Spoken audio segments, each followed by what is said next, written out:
இபாதத் என்றால் என்ன? அக்ஸா காயத்தில் ஹுது, ஒருவருக்கு முன்னால் அவன் கையில்தான் எல்லாமே இருக்கிறது என்று நம்பி குனிவதற்கு பேர் இபாதத். எப்படி நம்முடைய உடம்பு ஃபுல்லா மக்கி போனதுக்கு பிறகு மீண்டும் எப்படி அல்லாஹ் வாழ்க்கை கொடுப்பான்?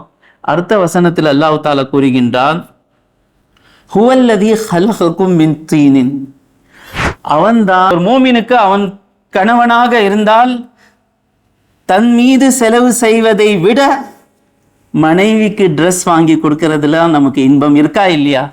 ஏன்னா முஸ்லிமுடைய உள்ளம் இது. மகன் மீது செலவு செய்வதை விட மகள் மீது செலவு செய்யறது தான் நமக்கு ரொம்ப ஆசையா இருக்கு. ஏன்? இது முஸ்லிமுடைய உள்ளம். கண்ணியம் நிறைந்த அல்லாஹ்வின் நல்லடியார்களே, இன்று நாம் 6வது சூரா அன்ஆம் ஆரம்பித்து முழுமையாக முடித்தோம். அன்ஆம் என்றால் ஆடு, மாடு, ஒட்டகத்துக்கு அன்ஆம் என்று சொல்லுவார்கள். சென்ற வருடமும் நான் சொன்னேன், இந்த சூறாவை ஒரு மனிதன், அறிவுள்ள மனிதன், கல்வியுள்ள மனிதன், நீதியாக சிந்திக்கின்றவன், நேர்மையாக சிந்திக்கின்றவன் இந்த சூறாவை ஆரம்பத்திலிருந்து கடைசி வரை படித்தால் நிச்சயமாக அவனால் உணர முடியும், அல்லாஹ் ஒருவன்தான் வணக்கத்துக்குரியவன், மறுமை நாள் இருக்கிறது, அல்லாஹ் செய்கிறதை, அல்லாஹ் எது கட்டளையிட்டு இருக்கின்றானோ அது செய்தால் இந்த உலகத்திலும் மறுமையிலும் நமக்கு நன்மை இருக்கிறது, எது அல்லாஹ் செய்யக்கூடாது என்று சொல்லி இருக்கின்றானோ அந்த காரியங்கள் செய்தால் நமக்கு தீங்குதான் என்று தெல்ல தெளிவாக புரிஞ்சிடும். எனக்கு நேரம் கொடுத்தீங்கன்னா இன்ஷா அல்லாஹ் சஹருக்குள்ள இந்த சூறா ஒரு அளவுக்கு இன்ஷா அல்லாஹ் முடிக்கலாம். இன்ஷா அல்லாஹ் பார்க்கலாம், ஒரு வாழ்க்கை எல்லாம் தந்தா ஒரு நைட்ல இந்த சூறா இன்ஷா அல்லாஹ் நம்ம கேட்போம். இன்ஷா அல்லாஹ் இன்னைக்கு எனக்கு நீங்க கொடுத்திருக்க நேரம் 15 நிமிஷம் 20 நிமிஷம். இன்ஷா அல்லாஹ் ஆரம்பம் பாருங்க, கவனமா கேளுங்க. அல்ஹம்துலில்லாஹ். நாம அல்ஹம்து எந்த மொழியிலையும் சரியான முழுமையான அர்த்தம் கொண்டு வர முடியாது. தமிழ்ல நாம என்ன சொல்றோம்? எல்லாம் புகழ். உருதுல சில பேர் என்ன சொல்லுவாங்க? தமாம் தாரீஃபே. சிலர் சொல்லுவாங்க சாரி ஹூபியா. ஆனா ஹம்த் என்ற வார்த்தையில 3 விஷயங்கள் அடங்குள்ளன. ஒன்று மதஹ், 2வது சனா, 3வது ஷுக்ர். மதஹ் என்றால் புகழ்வது, பாராட்டுவது. சனா என்றால் தொடர்ந்து பாராட்டு கொண்டே இருப்பது. சுபான சனா சனான்னு சொல்றோம் பாருங்க. சனா சுபானக்கல்லா ஓதக்கூடாது, அதுக்கு பேர் சனா. நம்ம தொழுகிற நேரத்துல சனா சுபானக்கல்லாஹுமான்னு ஓதக்கூடாது, சுபானக்கல்லாஹுமா ஆரம்பிக்கணும். 3வது ஷுக்குர், நன்றி. இந்த ஹம்த் என்ற வார்த்தையில மதா, புகழும் இருக்கிறது, பாராட்டும் இருக்கிறது, தொடர்ந்து பாராட்டுவதும் இருக்கிறது, நன்றியும் இருக்கிறது. புரியுதாங்க? அப்ப அல்ஹம்துலில்லாஹ் என்று சொன்னாலேயே தெரிஞ்சிச்சு எல்லா விஷயங்கள் செய்கின்றவன் அல்லாஹ் ஒருவன் தான். அந்த அல்ஹம்துலில்லாஹ்லயே எல்லாமே புரிஞ்சிரும். ஆனா எல்லாத்துக்கும் அந்த ஆற்றல் இல்லை. அல்லாஹ் தஆலா புரிய வைப்பதற்காக ஹலகஸ் ஸமாவாதி வல் அர்த், வானங்களையும் பூமியையும் படைத்தவன் அல்லாஹ் தஆலா. இதுல இருந்து என்ன தெரிஞ்சிச்சு? வணக்கத்துக்குரியவன் யார் வானங்களையும் பூமியையும் படைத்துள். கொஞ்சம் கேளுங்களா, டீ குடிச்சதுக்கு பிறகு கேட்கலாமா? கொஞ்சம் பிரெயின் யூஸ் பண்ணும். வானங்களையும் பூமியையும் படைத்தவன் அல்லாஹ் தஆலா சொல்லி ஆயிடுச்சுங்க. அப்போ இது வச்சு நான் சொல்றேன், அப்போ வணக்கத்துக்குரியவன் அல்லாஹ்வை தவிர வேற யாரும் இல்லை. வணக்கம் என்றால் அரபில இபாதத் என்று சொல்லுவாங்க. கோல்ட் காயின் ஹே, இபாதத் என்று சொல்லுவாங்க. வணக்கம் என்றால், இபாதத் என்றால் என்ன? வணக்கம் தமிழ்ல வணக்கம் மரியாதைக்கு கூட வணக்கம் சொல்லுவாங்க. நான் வந்து போன்ல யாராவது சலாம் சொல்லிடுவாங்கன்னு சொல்லி வணக்கம் சொல்லுவேன். ஹசரத் என்ன ஹசரத் வணக்கம் சொல்றீங்க? தமிழ்ல வணக்கம்னா இபாதத்தா? வணக்கம்னா கண்ணியத்துக்கு கூட வேணாம் வேணாம் இன்ஷா நாளைக்கு பார்க்கலாம். வணக்கம் கண்ணியத்துக்கு கூட வணக்கம் சொல்லுவாங்க தமிழ்ல. இபாதத் நல்லா இருக்கு, ஷைனிங்கா இருக்கு. இபாதத் என்றால் என்ன? அக்ஸா காயத்தில் ஹுது, ஒருவருக்கு முன்னால் அவன் கையில்தான் எல்லாமே இருக்கிறது என்று நம்பி குனிவதற்கு பேர் இபாதத். இந்த மாதிரி நான் வந்து அப்பாவுக்கு முன்னால கூட நான் செருப்பு எடுத்து குனிவேன், ஆனா அப்பா கையில தான் எல்லாமே இருக்குன்னு சொல்லி குனிய மாட்டேன். புரியுதாங்க? எத்தனை பேருக்கு முன்னால நாம வந்து குனிறோம்னு சொன்னா, நம்ம ஹசரத் நீங்க தான் ஹசரத், எனக்கு பாடம் சொல்லி கொடுத்த ஹசரத் நீங்க இல்லைன்னா எனக்கு ஹிஃப்து வந்து இருக்காது ஹசரத், எல்லாமே சொல்றோம். ஆனா அதுவும் ஒரு அளவுக்கு நாம வந்து தாழ்ந்து போறோம். ஆனா அதுக்கு பேர் இபாதத் இல்லை. ஏன்னா நமக்கு தெரியும் இவர் எனக்கு குர்ஆன் சொல்லி கொடுத்தாரு, அவ்வளவுதான். இவர்னால நான் இந்த உலகத்துல வந்தேன், இந்த தாய் இவங்க எல்லாமே எனக்கு செஞ்சாங்க. ஆனா சஜ்தா செய்யற நேரத்துல மனிதன் எல்லா விஷயங்கள் அல்லாஹ்வுடைய கையில் தான் இருக்கிறது என்று குனிறான் பாருங்க, பணிவாக இருக்கிறான் பாருங்க, அதுக்கு பேர் இபாதத். இப்ப நான் சொல்றேன், வானங்களையும் பூமியையும் படைத்தவன் தான் வணக்கத்துக்குரியவன் என்றால், நீங்க யாரெல்லாம் அவனை விட்டு வணங்குகின்றீர்களோ அந்த பொருள்கள் எல்லாமே வானங்களையும் பூமியையும் படைத்தவைகள் அல்ல. இதாங்க குர்ஆனுடைய மெசேஜ். நான் எங்க போனாலும் லா இலாஹா இல்லல்லாஹ் தான் சொல்லுவேன், அது ஸ்டாப் பண்ண முடியாது. லா இலாஹா இல்லல்லாஹ் நான் என்ன? வணக்கத்துக்குரியவன் அல்லாஹ்வை தவிர யாரும் இல்லை. நான் ஆரம்பித்தாலே அல்லாஹு அக்பர் தான் சொல்லுவேன். நான் எல்லாத்தையும் விட பெரியவன் யாரு? அவன் தான் பெரியவன் என்றுதான் நான் சொல்லுவேன். அதெல்லாம் மறைக்க முடியாது. அப்போ வணக்கத்துக்குரியவன் அல்லாஹ்வின் தவிர வேற யாரும் இல்லை. அல்லாஹ்வை விட்டு எதையெல்லாம் வணங்கப்படுகிறதோ அது எல்லாம் வானங்களையும் பூமியையும் படைத்ததா? இல்ல. அப்போ உருவம் என்ற விஷயம் போக வேண்டும். ஏனால் எது நீங்க உருவம் வைத்தாலும் அந்த உருவத்தில் இருக்கக்கூடியவன் வானங்களை படைக்கல, எந்த ப்ரூஃபும் இல்லை. புரிஞ்சிச்சாங்க? அப்போ வானங்களையும் பூமியையும் படைத்தவன் அல்லாஹ் தஆலா. மற்ற எந்த பொருளும் அல்லாஹ்வை தவிர நாம் பார்க்கின்ற எந்த ஒரு பொருளும் தானாகவே இருக்க முடியாது. நான் இருக்கிறேன், நான் எப்படி இருக்கிறேன்? ஹார்ட் அல்லாஹ் காப்பாற்ற வேண்டும். இந்த ஹார்ட் ஒர்க் பண்ற வரைக்கும் நான் இருக்கிறேன். ஆனா ரத்தம் இல்லை என்றால் இந்த ஹார்ட்னால ஒர்க் பண்ண முடியாது. ஹார்ட் இல்லை என்றால் அந்த ரத்தத்தால் ஓட முடியாது. அப்போ ரத்தம் தனியாக இருக்க முடியாது. உள்ளம் இருந்தால்தான் ரத்தம் என்ன செய்யணுமோ அது செய்ய முடியும். ரத்தம் இருந்தால்தான் உள்ளம் எது செய்யணுமோ அது செய்ய முடியும். ஒவ்வொரு விஷயத்தை நீங்க எடுத்தாலும் எந்த ஒரு விஷயம் தனியாக நிற்க முடியாது, இருக்க முடியாது. ஹய்யுல் கய்யூம் அவன்தான். அப்போ வானங்களையும் பூமியையும் படைத்தவன் அல்லாஹ் தஆலா சொன்னதற்கு பிறகு எந்த அல்லாஹ்வை தவிர எந்த ஒரு பொருளுக்கு தகுதி இல்லை வணங்கப்படுவதற்காக. வஜஅல ظுலுமாத்தி வன்னூர், இருள்களையும் ஒளியையும் ஆக்கினான் அல்லது படைத்தான். ஜஅலான்னு சொன்னா ஹலகான்னு சொல்லி இருக்கு. ஏன் அல்லாஹ் தஆலா இருள்களையும் ஒளியையும் படைத்தான் என்று சொன்னா? அல்லாஹு அக்பர். அல்லாஹ்வுடைய ஆற்றல் பட்டா அந்த பொருளுக்கு உயிர் வருது. அல்லாஹ்வுடைய ஆற்றல் எடுத்த உடனே அது இருட்டாக போகிறது. இப்ப பாருங்க, எல்லா லைட், இந்த லைட் ஒர்க் ஆகுதா? இந்த லைட் ஆனா இருக்கு, இது ஆஃப், இது ஆஃப், இது ஆஃப், இது ஆஃப், இது ஆஃப், இது ஆஃப்.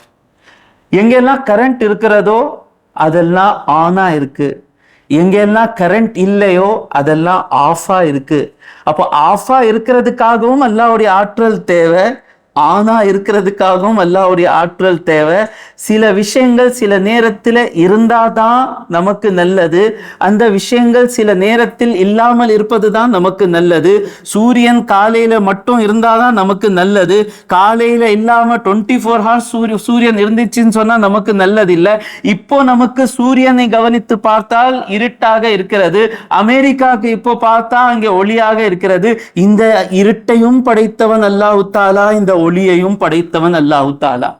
கரண்ட்ல வந்து ஆல்டர்னேட்டா போகும் கரண்ட். ஈசி டிசி சொல்லுங்க பாபா. மாஷா அல்லாஹ். என்னம்மா ஆல்டர்னேட்டிவ் கரண்ட் என்ன, டைரக்ட் கரண்ட் என்னம்மா? மாத்திக்கிட்டே இருக்கணும், தொடர்ந்து வந்துட்டு இருந்துச்சுன்னா போயிடும். அப்போ அந்த ஆல்டர்னேட்டிவ் கரண்ட் ஏதோ வருது சிந்தனையில, அப்போ ஆஃப் ஆகுறதும் அல்லாஹ்வுடைய ஆற்றல், அதுல நன்மை இருக்கு. ஆன் ஆகுறதும் அல்லாஹ்வுடைய ஆற்றல், அதுல நன்மை இருக்கு. புரியுதாங்க? வஜால குலுமாத்தி வன்னூர். புத்தி இருக்கிறவனுக்கு இதிலே எல்லாமே புரிஞ்சிடும். சும்மல்லதீன கஃபரு பிரப்பிஹிம் யாதிலூன். இதுக்கு பிறகும் மறைப்பாளர் காஃபிர்கள் அல்லாஹ்வுக்கு சமமாக மற்ற விஷயங்களை கொண்டு வருகிறார்கள். இப்படி ஆற்றல் பட்டவன் யார் இருக்கிறான்? ஒரு விஷயத்தை இந்த வசனத்தில் அல்லாஹ் தஆலா புரிய வைக்கின்றான்.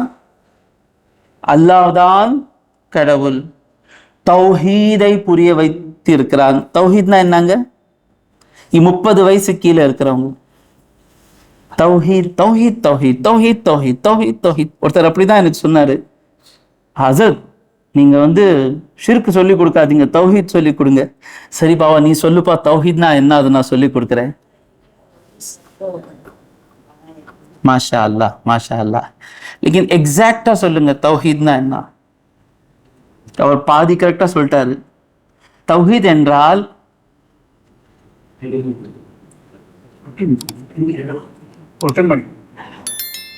அல்லாஹ் ஒருவன் என்று நம்புவதற்கு பேர் தௌஹீத். அல்லாஹ் ஒரே ஒருத்தன், 2 இல்ல 3 இல்ல, ஒரே ஒருத்தன் என்று நம்புவதற்கு பேர் என்ன? தௌஹீத். ஒரு பிரச்சனை அவங்களுக்கு வந்து தௌஹீது புரியல, அதனாலதான் எது பார்த்தாலும் வணங்கிட்டு இருந்தாங்க. 2வது பிரச்சனை மறுமை நாள் அவங்கனால புரியல. அது எப்படிங்க இறந்ததுக்கு பிறகு மீண்டும் வாழ்க்கை கிடைக்கும்? அது பெரிய பிரச்சனையா இருந்துச்சு. எப்படி யாசின்ல கூட வரும், எப்படி நம்முடைய உடம்பு ஃபுல்லா மக்கி போனதுக்கு பிறகு மீண்டும் எப்படி எல்லாம் வாழ்க்கை கொடுப்பான்? அடுத்த வசனத்தில் அல்லாஹ் தஆலா கூறுகின்றான், ஹுவல்லதி ஹலகக்கும் மின் தீனின். அவன்தான் உங்களை களிமண்ணால் படைத்தான். மண்ணிலிருந்து பின்ன அல்லாஹ்வுடைய வார்த்தை பாருங்க. உங்களுக்கு பிரச்சனை என்ன, கபர்ல போய் எல்லாமே மண்ணோடு மண் ஆனதுக்கு பிறகு எப்படி வாழ்க்கை கொடுப்பான், அதானே உங்க டவுட்டே. ஒரே ஜும்லால ஒரே சென்டென்ஸ்ல அல்லாஹ் தஆலா புரிய வைக்கிறான், ஹுவல்லதி ஹலகக்கும் மின் தீனின். உங்களுடைய ஆரம்பமே மண்ணால் தானே இருக்கிறது. ஆதம் அலைஹிஸ்ஸலாம் உங்களுடைய ஆரம்பம், அது எதிலிருந்து நான் படைத்தேன், இது உங்களுக்கு அந்த டவுட் வரக்கூடாது. அது ஒரு காரணம், ஆதம் அலைஹிஸ்ஸலாமை மண்ணால் படைத்தது அல்லாஹ் தஆலா, ஒரு காரணம். ஹலகக்கும் மின் தீனின், அவன்தான் உங்களுக்கு களிமண்ணால் படைத்தான். ஒல்லதி ஹலகக்கும் மின் தீனின் சும்ம கபா அஜலா. அதுக்கு பிறகு அவன் ஒரு குறிப்பிட்ட காலத்தை நிர்ணயம் செய்தான். நான் எவ்வளவு வருஷம் வாழணும்னு சொல்லி அந்த குறிப்பிட்ட காலத்தை கூட நிர்ணயம் செய்தவன் அவன்தான். அதுக்கு மேல என்னால வாழ முடியுமா? வாழவே முடியாது. சும்மா கவா அஜலா. அதுக்கு பிறகு அல்லாஹ் தஆலா ஒரு குறிப்பிட்ட நேரத்தை நிர்ணயித்துள்ளான். அப்போ இதுல டவுட் இல்லை, ஏன் அங்கே டவுட் வருது? ஒவ்வொரு நபருக்கும் சொல்லி ஒரு குறிப்பிட்ட காலம் இருக்குல்ல, யாராவது கையில் இருக்கிறதா அவன் எவ்வளவு வருஷம் வாழலாம்னு சொல்லி? புட்டின் எவ்வளவு வேணாலும் செக்யூரிட்டியில இருக்கட்டும், ஆனா அந்த ரஷ்யாவுடைய பிரசிடென்ட் புட்டின் சொல்ல முடியுமா எவ்வளவு காலம் தான் என்னால வாழ முடியும், நான் 90 வயசு வாழ்ந்தேன்னு சொல்லி ஒரு மனிதனாவது சொல்ல முடியுமா? ஒரு டேட் ஆஃப் டெத் சொல்ல முடியுமா? இந்த காலத்துக்கு பிறகுதான் நான் மரணிப்பேன்னு சொல்ல முடியுமா? இது வரைக்கும் யாருமே வரலங்க. ஏஐ வந்துச்சு, அது வந்துச்சு, இது வந்துச்சு, எல்லாமே வந்துச்சு. ஆனா யாராலையும், எவ்வளவு பெரிய சயின்டிஸ்டா இருந்தாலும் சரி, எவ்வளவு பெரிய மருத்துவர் இருந்தாலும் சரி, எவ்வளவு செக்யூரிட்டியில வாழுகின்றவன் இருந்தாலும் சரி, இது வரைக்கும் யாருமே தைரியமா சொல்ல முடியாது நான் 90 வயசு வாழ்வேன்னு சொல்லி. அப்போ அந்த வயசை நிர்ணயித்த அல்லாஹ் தஆலா மற்ற இது பண்ண மாட்டானா? அப்போ இந்த 2 வசனங்கள் பார்த்தாலேயே அல்லாஹ் ஒருவன் தான் சொல்லி தெரிஞ்சிடும், மறுமை நாள் இருக்கிறது என்று தெரிஞ்சிடும். அதுக்கு பிறகு வர்ற வசனங்கள் எல்லாம் பார்த்தா யஸ்தாது ஈமானா, ஈமான் அதிகமாயிட்டே இருக்கும். அல்லாவை நம்பலன்னு சொன்னா அல்லாஹ்க்கு ஏதாவது பிரச்சனையா? சிலர் என்ன பண்ணுவாங்கன்னா, யூரோப்பியன்ஸ் கடவுள் இல்லைன்னு சொல்றவங்க, இஸ்லாத்துடைய கடவுள் ரொம்ப பொசசிவ். பொசசிவ்க்கு தமிழ்ல என்ன சொல்லுவாங்க? பொறாமை இல்லை. பொசசிவ்னு சொன்னா எனக்கு தான் கிடைக்கணும், எனக்கு தான் கிடைக்கணும்னு சொல்லி. என்ன இஸ்லாத்துடைய கடவுள் எனக்கு வணங்கினாதான் நான் சொர்க்கத்தை கொடுப்பேன், எனக்கு வணங்கலைன்னா நான் நரகத்துல போட்டுருவேன், எனக்கு தொழுதாதான் நான் அவங்களுக்கு பர்க்கத்து கொடுப்பேன், எனக்கு தொழுவுலன்னா நான் அவங்களுக்கு பர்க்கத்து கொடுக்க மாட்டேன். ஏன் இந்த மாதிரி இருக்கான் இஸ்லாத்துடைய அல்லாஹ்? இப்படி எனக்கு செஞ்சாதான்னு சொல்லி நாம பாருங்க, நமக்கு செய்யாதவங்களுக்கு கூட நம்ம கொடுத்துட்டு இருக்கோம், நமக்கு திட்டுறவங்களுக்கு கூட நாம நல்லது செஞ்சுட்டு இருக்கோம். ஆனா இஸ்லாத்துடைய அல்லாஹ் என்ன, எனக்கு வணங்கினாதான் சொர்க்கத்துக்கு கொடுப்பேன்னு சொல்றான்? கேள்வி. அல்லாஹு தாலாவை நாம வணங்குகின்றனால அல்லாஹுக்கு எதுவுமே கிடைக்கிறது இல்லை. அவனுக்கு நான் ஒரு பயான்ல சொன்னேன், லட்சக்கணக்கில் மணக்குமால்கள் அவனுக்கு வணங்கிட்டு இருக்காங்க, நல்லவர்கள் எல்லாம் வணங்கிட்டு இருக்காங்க. முகம்மது முஸ்தபா வணங்கினதுக்கு பிறகு வேற யாராவது வணங்கினாலும் சரி, வணங்கா விட்டாலும் சரி, அவனுக்கு தேவையில்லை.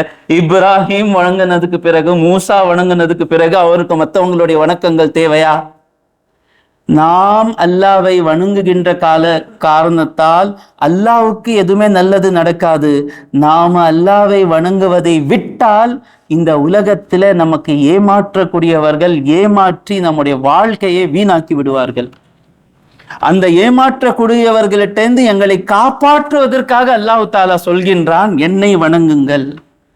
உதாரணத்துக்கு சொல்றேன், ஜுபேர் ஹசரத் போறாரு, நான் என்ன போறேன், என் பையனை கூப்பிட்டுட்டு நான் போறேன், இருட்டா இருக்கு, வெறும் இப்போ 12 மணிக்கு நான் போயிட்டே இருக்கிறேன். அந்த நேரத்தில் நான் நான் என்ன சொல்லுவேன், பா என்னுடைய கை பிடிச்சிட்டு வா, என் கையை விட்ட அவ்வளோதான் நீ போயிடுவ, யாரையும் திரும்பி பார்க்க கூடாது, என் விரல் நீ விடவே கூடாது, என் விரல் விட்டா நீ எங்கேயோ போயிடுவேன்னு சொல்லுவேன்னா இல்லையா? இது நான் சொல்றது எனக்காகவா இல்லை அவனுக்காகவா? அவனுக்காக நான் சொல்கின்றேன். அதே போலதான் அல்லாஹ் தாலா சொல்கின்றான், என்னை பிடித்திருங்கள். அல்லாஹு அக்பர். இந்த உலகத்திலும் அழகாக வாழ்வீர்கள், மறுமையில கூட அழகாக வாங்க. எனக்கு நீங்க பிடிச்சி இருக்கிறது எனக்கு தேவையில்லை, உங்களுக்கு தேவை நான் உங்க கூட எல்லா நேரம் நான் இருந்தாதான் நீங்க பாதுகாப்பாக இருப்பீங்க.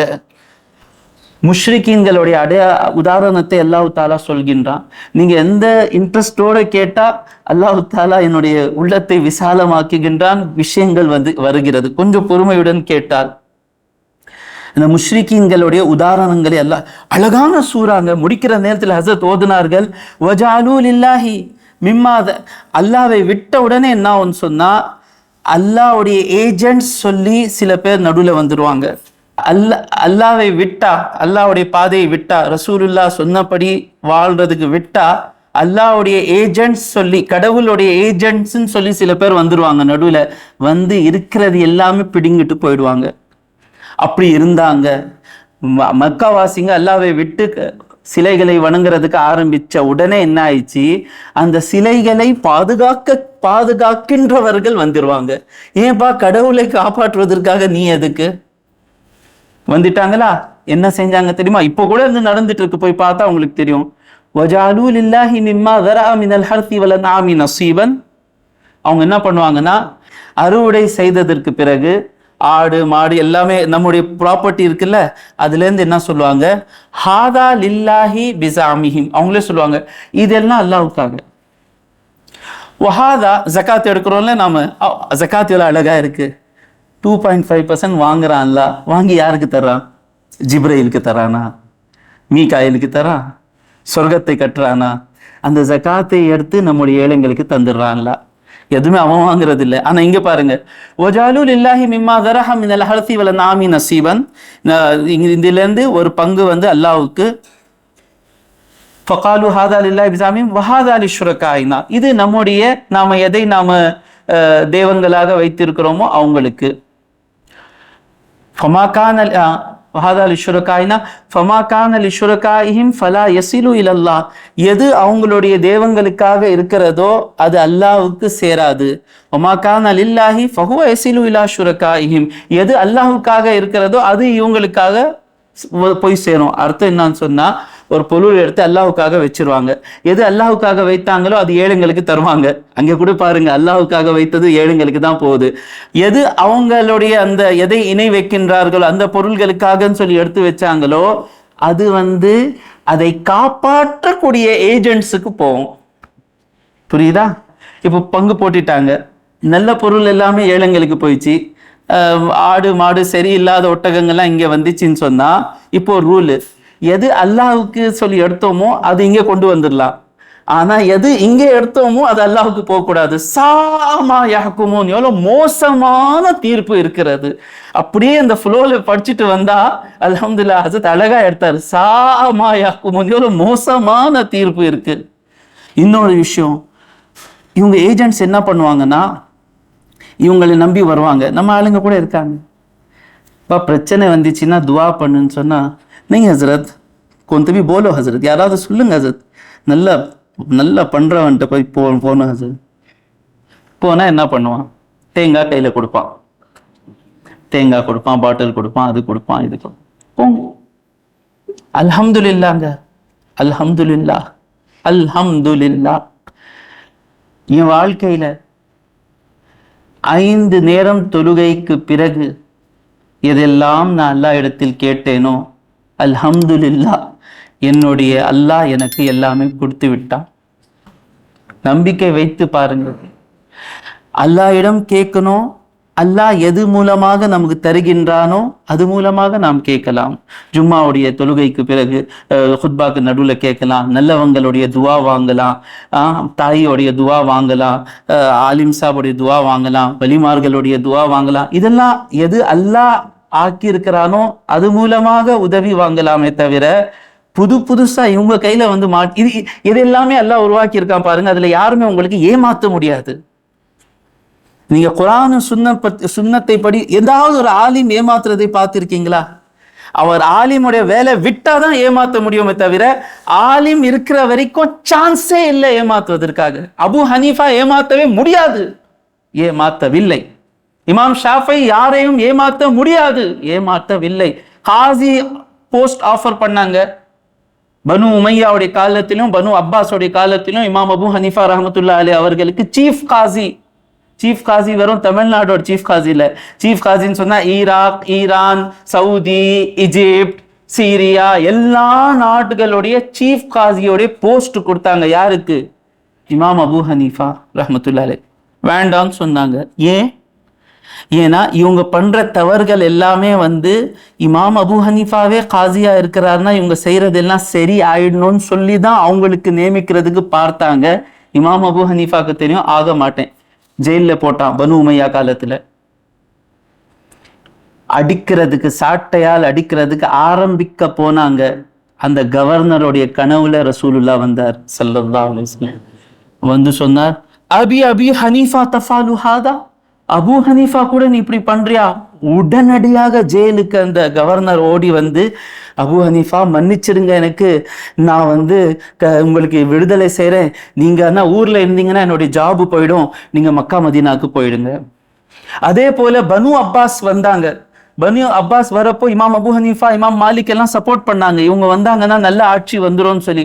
வந்ததுக்கு பிறகு இவங்களும் தவறு செய்து கொண்டே இருந்தார்கள். அப்போ இவங்களும் சொன்னாங்க, அபு ஹனீஃபா நீங்க கவர்னர், நீங்க சீஃப் காசியா வாங்க. வரமாட்டேன். ஏன்னா இவர் வந்துட்டாருன்னா இவங்க செய்யறது எல்லாமே சரின்னு சொல்லி ஆயிடும். ஆக மாட்டேன். ஜெயில போட்டாங்க, அடிச்சாங்க. ஜெயிலே ஷஹீத் ஆயிட்டார் இமாம் அபு ஹனீஃபா ரஹ்மத்துல்லாஹி அலைஹி.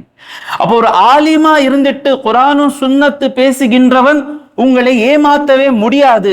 அவன் குர்ஆனை சுன்னத்தை விட்டால் தான் அவனால ஏமாத்த முடியும். அப்போ அல்லாஹ்வை விட்டவங்க நீங்க விட்டுட்டு போனாலே என்ன ஆகும் சொன்னா, அல்லாஹ்வுடைய ஏஜென்ட், கடவுளுடைய ஏஜென்ட் தன்னை சொல்கின்றவர்கள் நடுவுல இந்த மாதிரி விஷயங்கள் பண்ணுவாங்க. அவங்களுக்கு என்ன வேணும்? என்னுடைய ஜேபுல என்ன இருக்கு அதான் அவனுக்கு வேணும். அப்போ அந்த காலத்துல பெண் குழந்தை பிறந்தால் ரொம்ப கஷ்டம். இந்த ஏஜென்ட்ஸ்ட கேட்டாங்க, பொண்ணு பிறந்துச்சு. அல்லாஹ் இன்ஷால்லா ஒரு நாள் நான் பேசுவேன். ஒரு நாள் நம்ம வச்சுக்கணும், ஒரு டேட்.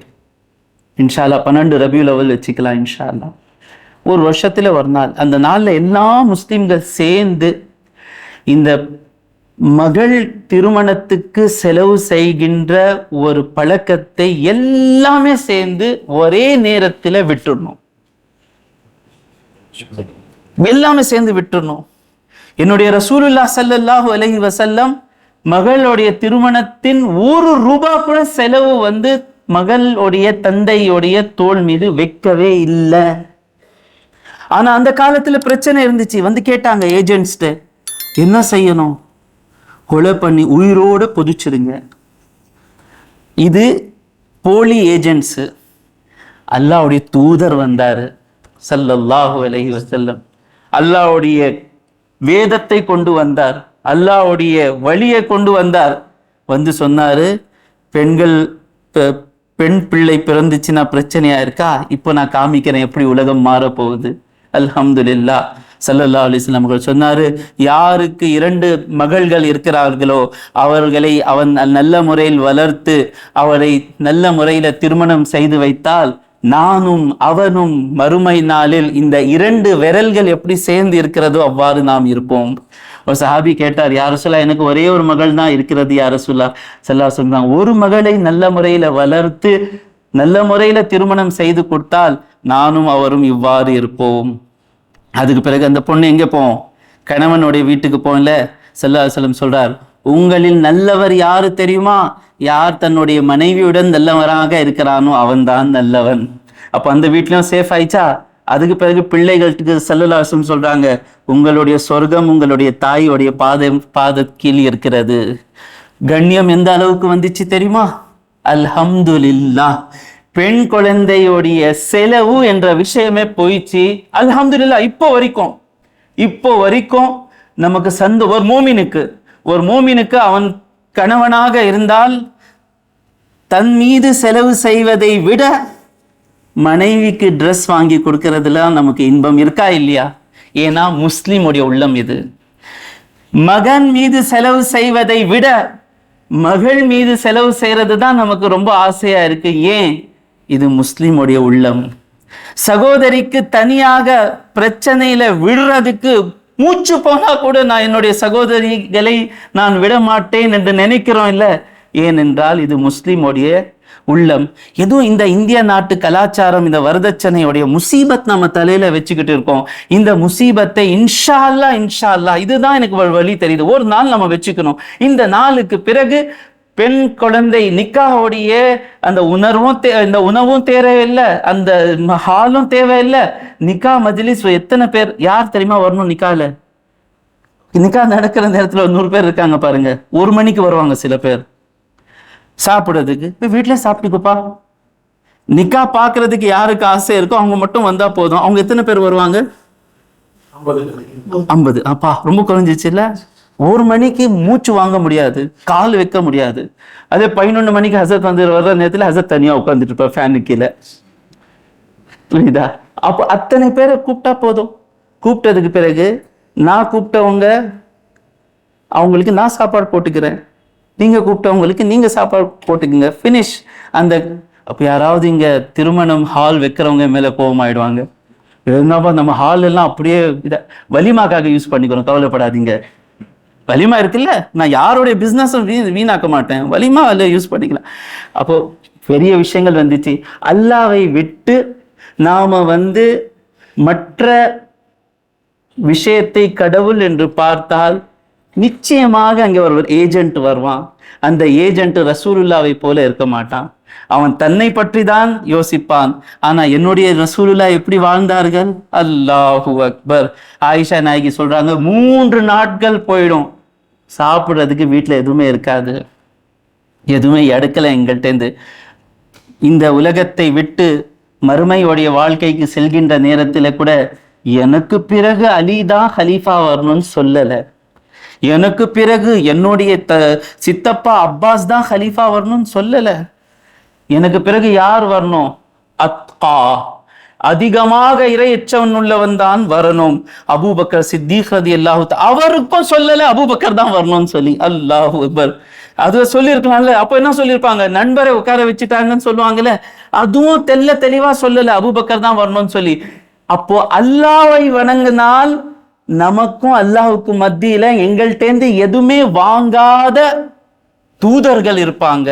அல்லாஹ்வை விட்டு போனா எங்கள்கிட்டேந்து எல்லாமே பிடுங்குகின்ற ஏஜென்ட்ஸ் நடுவில் வந்துருவாங்க. ஆகையினால் அல்லாஹ்வை நாம் இன்னொரு தடவை நன்றி செலுத்துவோம். நமக்கு அல்லாஹ்வை வணங்குகின்ற மக்களாக அல்லாஹ் நமக்கு ஆக்கினான். வாஹிரு தாவானா அல்ஹம்துலில்லாஹி ரப்பில் ஆலமீன்.